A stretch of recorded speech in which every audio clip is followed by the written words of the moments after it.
ಕೇವಲ ಇದೊಂದೇ ಒಂದು ಪದಾರ್ಥ ಹಾಕಿದ್ರೆ ಸಾಕು, ನೀವು ಮಾಡ್ತಾ ಇರೋಂಥ ಇನ್ಸ್ಟೆಂಟ್ ದೋಸೆ ರುಚಿ ನೆಕ್ಸ್ಟ್ ಲೆವೆಲಿಗೆ ಇರುತ್ತೆ. ಅದೇನಪ್ಪ ಆದರೆ ಹೇಗೆ ಮಾಡೋದು ಅನ್ನೋದನ್ನು ಈ ವಿಡಿಯೋದಲ್ಲಿ ನೋಡೋಣ. ಅದಕ್ಕಿಂತ ಮುಂಚೆ ಯಾರೆಲ್ಲ ನನ್ನ ವಿಡಿಯೋನ ಸಬ್ಸ್ಕ್ರೈಬ್ ಮಾಡ್ದಲ್ಲೇ ವಿಡಿಯೋನ ನೋಡ್ತಾ ಇದ್ದಾರೆ ದಯವಿಟ್ಟು ಸಬ್ಸ್ಕ್ರೈಬ್ ಮಾಡಿ. And welcome back to my YouTube channel.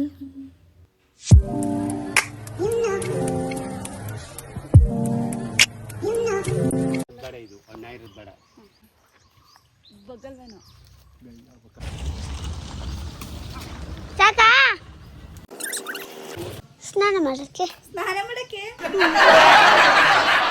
Sambar ಮಾಡಕ್ಕೆ ಅಲ್ಲ, ಸೊಪ್ಪಿನ ಪಲ್ಯ ಮಾಡಿದ್ರೆ ಸೊಪ್ಪು ಸಾರು ಮಾಡಿದ್ರೆ ನೀವು ಸೊಪ್ಪು ತಿನ್ನಲ್ವಲ್ಲ, ಅದಕ್ಕೆ ಇದನ್ನ ಇದಾಕ್ಬಿಟ್ಟು ಒಣಗಿಸಿ ಇದನ್ನ ಡ್ರೈ ಮಾಡಿ ಪೌಡರ್ ಮಾಡಿ ನಿಮಗೆ ಚಪಾತಿಗೆ, ದೋಸೆಗೆ, ಪಲ್ಯಕ್ಕೆ, ಸಾಂಬಾರ್ಗೆ ಎಲ್ಲದಕ್ಕೂ ಸ್ವಲ್ಪ ಸ್ವಲ್ಪ ಹಾಕೋದು.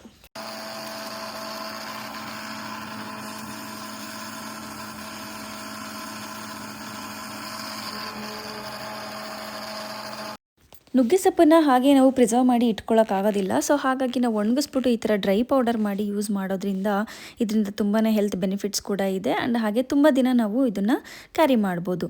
ನೋಡಿ, ಇಷ್ಟೆಲ್ಲ ನಾನು ಎಲೆನ ಬಿಡಿಸ್ಕೊಂಡು ಪೌಡರ್ ಮಾಡಿದ್ರೆ, ಬಟ್ ಅದರಿಂದ ಸಿಗೋದು ಮ್ಯಾಕ್ಸಿಮಮ್ ಒಂದು 200 ಗ್ರಾಮ್ಸ್ ಅಷ್ಟೇ ಪೌಡರ್ ಸಿಗುತ್ತೆ. ಆ್ಯಂಡ್ ಇದನ್ನು ಯಾವ ರೀತಿ ನಾವು ಉಪಯೋಗಿಸ್ಬೋದು ಅನ್ನೋದನ್ನು ನಾನು ಇವಾಗ ಇನ್ಸ್ಟೆಂಟ್ ದೋಸೆ ಮಾಡೋದ್ರ ಮುಖಾಂತರ ತೋರಿಸ್ತಾ ಇದ್ದೀನಿ.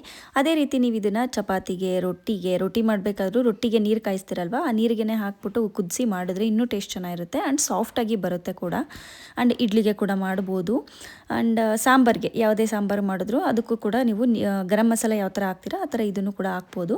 ಹೆಲ್ತ್ ಬೆನಿಫಿಟ್ಸು ತುಂಬಾ ಇದೆ. ಹಾಗೆ ಇದರಿಂದನ ಮಕ್ಕಳಿಗೆ ಮತ್ತು ದೊಡ್ಡವ್ರಿಗೆ ಎಲ್ಲರಿಗೂ ಕೂಡ ಆರೋಗ್ಯಕ್ಕೆ ತುಂಬಾ ಒಳ್ಳೆಯದು ಅಂತಲೇ ಹೇಳ್ಬೋದು. ಮಕ್ಕಳು ಸೊಪ್ಪು ತರಕಾರಿನ ತಿನ್ನೋದಿಲ್ಲ ಅಂತ ಪೇರೆಂಟ್ಸ್ಗೆ ತುಂಬಾ ಟೆನ್ಷನ್ ಆಗಿರುತ್ತೆ. ಸೊ ಅಂಥವರು ಈ ವಿಡಿಯೋನ ನೋಡಿ ಈ ಥರ ರೆಸಿಪಿನ ಮಾಡಿಕೊಡೋದ್ರಿಂದ ಇಲ್ಲಿ ತೆಗ್ದಾಕೋದಕ್ಕೆ ಅಂತ ಏನೂ ಸಿಗೋದಿಲ್ಲ, ಜಸ್ಟ್ ಫ್ಲೇವರ್ ಮಾತ್ರ ಆ್ಯಡ್ ಆಗಿರುತ್ತೆ. ಸೊ ಫೈನ್ ಪೌಡರ್ ಆಗಿ ನಾವು ಮಾಡ್ಕೊಂಡಿರೋದ್ರಿಂದ ಸೊ ನೋಡಿ ಎಷ್ಟು ನುಣ್ಣಗಾಗುತ್ತೆ ಅಷ್ಟು ನುಣ್ಣಗೆ ರುಬ್ಕೊಳ್ಳಿ, ಹಾಗಾಗಿ ಚೆನ್ನಾಗಾಗುತ್ತೆ. ಆ್ಯಂಡ್ ಅದನ್ನು ಜರಡಿ ಇಟ್ಕೋಬೇಕಾಗುತ್ತೆ, ಯಾಕೆಂದರೆ ಅದು ನಾರ್ ಥರ ಬಾಯಿಗೆ ಸಿಕ್ಕಿದಾಗ ಆವಾಗ ತೆಗ್ದಾಕ್ತಾರೆ. ಸೊ ಬಿಫೋರ್ ದಟ್ ನಾವೇ ಅದನ್ನು ಮಾಡಿಕೊಂಡ್ರೆ ಬಾಯಿಗೆ ಸಿಗೋದಿಲ್ಲ ಆ್ಯಂಡ್ ಸ್ವಲ್ಪ ಕಹಿ ಅನ್ಸೋದು ಇಲ್ಲ. ಟೇಸ್ಟ್ ತುಂಬಾ ಚೆನ್ನಾಗಿರುತ್ತೆ ಆ್ಯಂಡ್ ಹೆಲ್ತ್ ಬೆನಿಫಿಟ್ಸ್ ಕೂಡ ತುಂಬಾ ಇದೆ. ಸೊ ಇದ್ರ ಬಗ್ಗೆನೇ ಡೀಟೇಲ್ ಆಗಿ ಒಂದು ವಿಡಿಯೋನ ಮಾಡಿದ್ದೀನಿ, ಬಿಫೋರ್ ವಿಡಿಯೋ ಇದೆ. ಸೊ ಅದನ್ನು ವಾಚ್ ಮಾಡಿ, ಡಿಸ್ಕ್ರಿಪ್ಷನಲ್ಲಿ ಹಾಕಿರ್ತೀನಿ ನೋಡಿ. ಇಷ್ಟೆಲ್ಲ ಸೊಪ್ಪನ್ನ ಗ್ರೈಂಡ್ ಮಾಡಿದಾಗ ಇಷ್ಟೇ ಆಗಿರೋದು, ನೋಡೋದಕ್ಕೆ ಒಂದು ಕೊಂಬೆ ಫುಲ್ಲು ಮರದ ಸೊಪ್ಪನ್ನು ಹಾಕಿದ್ದೀವಿ. ಸೊ ಬನ್ನಿ ಇವಾಗ ದೋಸೆನ ಹೇಗೆ ಮಾಡೋದು ನೋಡೋಣ. ನಾನಿವಾಗ ಇದಕ್ಕೆ ಬೌಲ್ಗೆ ಕಾರ್ನ್ಫ್ಲೋರ್, ಅಕ್ಕಿ ಹಿಟ್ಟು, ರೈಸ್ ಫ್ಲೋರ್ ಹಾಗೆ ರಾಗಿ ಹಿಟ್ಟು ಮೂರನ್ನ ತಗೊಂಡಿದ್ದೀನಿ. ಈ ಮೂರನ್ನ ಫಸ್ಟ್ ಚೆನ್ನಾಗಿ ಮಿಕ್ಸ್ ಮಾಡ್ಕೊಳ್ಳೋಣ ನೀರು ಹಾಕೋದಕ್ಕಿಂತ ಮುಂಚೆನೇ.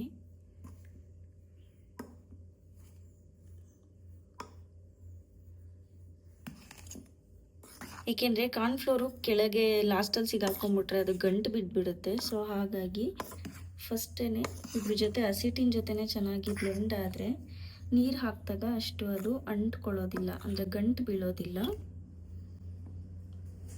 ಇವಾಗ ಇದಕ್ಕೆ ನೆನೆ ರೆಡಿ ಮಾಡಿ ಇಟ್ಕೊಂಡಿದ್ನಲ್ವ ನುಗ್ಗೆ ಸೊಪ್ಪಿನ ಪೌಡರ್,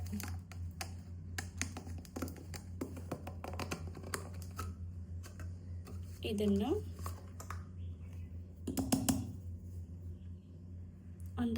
ಇದರಲ್ಲಿ ಒಂದು 2 ಸ್ಪೂನಿನ ಅಳತೆಲಿ ಹಾಕೊತಾ ಇದ್ದೀನಿ.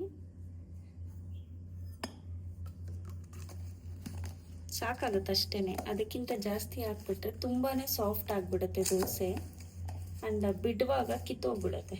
ಸೊ ಅಷ್ಟು ನೀಟಾಗಿ ಬರಲ್ಲ. ಸೊ 1 ಸ್ಪೂನ್ ಹಾಕ್ಕೊಂಡ್ರೆ ತುಂಬಾ ಕಡಿಮೆ ಅಂತ ಆಗುತ್ತೆ.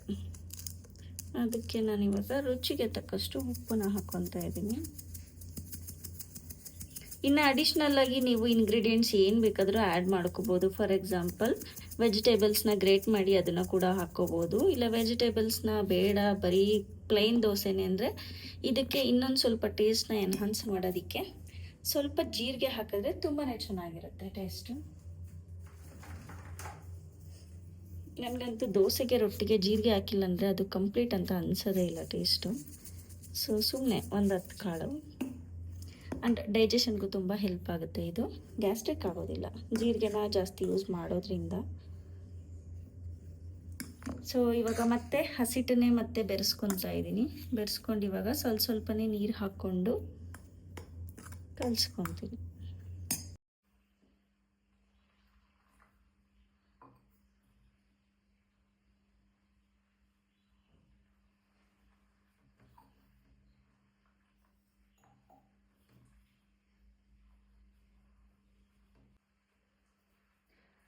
ನುಗ್ಗೆ ಸೊಪ್ಪಿನ ಪುಡಿನ ಯೂಸ್ ಮಾಡೋದ್ರಿಂದ ಎಷ್ಟೆಲ್ಲ ಉಪಯೋಗಗಳಿದೆ ಅನ್ನೋದನ್ನು ನಾನು ಲಾಸ್ಟ್ ಬ್ಲಾಗಲ್ಲಿ ಅಪ್ಲೋಡ್ ಮಾಡಿದ್ದೀನಿ.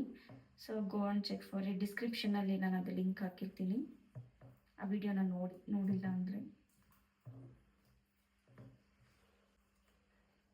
ಸೌಟಲ್ಲಿ ಕಲಸೋದ್ಕಿಂತ ಕೈಯಲ್ಲಿ ಕಲಸಿದ್ರೆ ನೀಟಾಗಿ ಗಂಟಿಲ್ದಂಗೆ ಕಲಿಸ್ಬೋದು. ಸುಮ್ಮನೆ ಸ್ಟೈಲಾಗಿ ಚೆನ್ನಾಗಿ ಕಾಣಲಿ ವಿಡಿಯೋಗೆ ಅಂತ ಅಷ್ಟೇ ಸೌಟ್ ಹಿಡ್ಕೊಳ್ಳೋದು.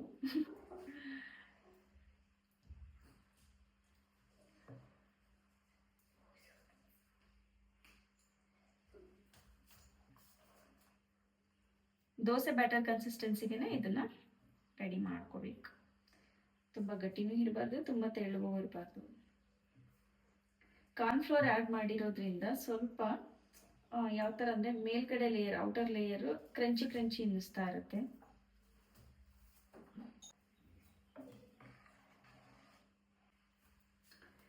ಗ್ರೀನ್ ಕಲರ್ ಕಾಣಿಸ್ತಿದೆ ಅಲ್ಲ, ಕಾಣಿಸ್ತಿದೆಯಾ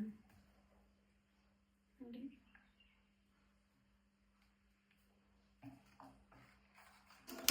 ದೋಸೆ ನಾವು ಯಾವುದೇ ಬಿಡೋದಕ್ಕಿಂತ ಮುಂಚೆ ಕಾವಲಿ ಎಷ್ಟೇ ಚೆನ್ನಾಗಿದ್ರೂ ಕೂಡ ಅದ್ರ ಮೇಲೆ ನಾವು ಒಂದು ಲೇಯರ್ ಈರುಳ್ಳಿನ ಕಟ್ ಮಾಡಿ ಅದನ್ನು ಸ್ಪ್ರೆಡ್ ಮಾಡೋದ್ರಿಂದ ದೋಸೆ ಕಚ್ಚೋದಿಲ್ಲ, ಅಂದರೆ ಸ್ಟವ್ಗೆ ಕಚ್ಚೋದಿಲ್ಲ. ಆ್ಯಂಡ್ ಅದ್ರದ್ದು ಈರುಳ್ಳಿದು ಫಸ್ಟ್ ಎನಾಮಲ್ ಏನಿರುತ್ತೆ ಅದರಿಂದ ದೋಸೆ ತುಂಬ ಚೆನ್ನಾಗಿ ಬರುತ್ತೆ. ಫಸ್ಟ್ಗೆ ನಾನಿಲ್ಲಿ ಈರುಳ್ಳಿನ ಕಟ್ ಮಾಡಿ ಈ ಥರ ನಾನು ಪ್ರೀ ಹೀಟ್ ಮಾಡಬೇಕಾದ್ರೇ ಈ ಥರ ನೀಟಾಗೆಲ್ಲ ಮಾಡ್ಕೊತಾ ಇದ್ದೀನಿ ಒಂದು ಲೇಯರು. ಅದಾದಮೇಲೆ ಬೇಕು ಅಂದರೆ ಎಣ್ಣೆ ಹಾಕ್ಕೋಬೋದು, ಇಲ್ಲ ಬೇಡ ಅಂದರೆ ಎಣ್ಣೆನ ಸ್ಕಿಪ್ ಮಾಡಿ ಮಾಡಿದ್ರೂ ಕೂಡ ಬರುತ್ತೆ. ಬಟ್ ದೋಸೆ ಸಾಫ್ಟಾಗಿ ತುಂಬಾ ಚೆನ್ನಾಗಿ ಬರಬೇಕು ಅಂದರೆ ಒಂದು ಸ್ವಲ್ಪ ಎಣ್ಣೆ ಹಾಕೊಂಡ್ರೆ ಚೆನ್ನಾಗಿರುತ್ತೆ. ಡ್ರೈ ಕೂಡ ಮಾಡ್ಬೋದು, ಡ್ರೈ ಕೂಡ ಬರುತ್ತೆ. ನಾನು ಫಸ್ಟ್ ದೋಸೆಗೆ ಮಾತ್ರ ಆ ಥರ ಎಣ್ಣೆ ಹಚ್ಬಿಟ್ಟು ಈರುಳ್ಳಿ ಹಚ್ತೀನಿ. ಅದಾದಮೇಲೆ ನೆಕ್ಸ್ಟ್ ಬರೀ ಈರುಳ್ಳಿನೇ ಹಚ್ಕೊಂಡು ದೋಸೆ ಬಿಟ್ಟರೆ ಕ್ರಿಸ್ಪಿಯಾಗಿ ದೋಸೆ ಬರುತ್ತೆ.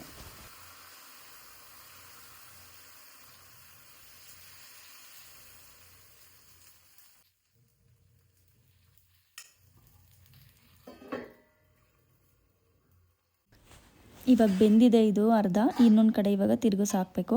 ಎಷ್ಟು ಚೆನ್ನಾಗಿ ಕ್ರಿಸ್ಪಿಯಾಗಿ ಬಂದಿದೆ. ಕಾರ್ನ್ಫ್ಲೋರ್ ಹಾಕಿರೋದ್ರಿಂದ ಸ್ವಲ್ಪ ಕ್ರಿಸ್ಪಿಯಾಗಿ ಕಾಣಿಸುತ್ತೆ. ಆ್ಯಂಡ್ ತಿನ್ನೋದಕ್ಕೂ ಕೂಡ ಫಸ್ಟ್ ಲೇಯರ್ ಮಾತ್ರ ಕ್ರಿಸ್ಪಿಯಾಗಿರುತ್ತೆ, ಒಳಗಡೆ ಎಲ್ಲ ಸಾಫ್ಟಾಗಿರುತ್ತೆ.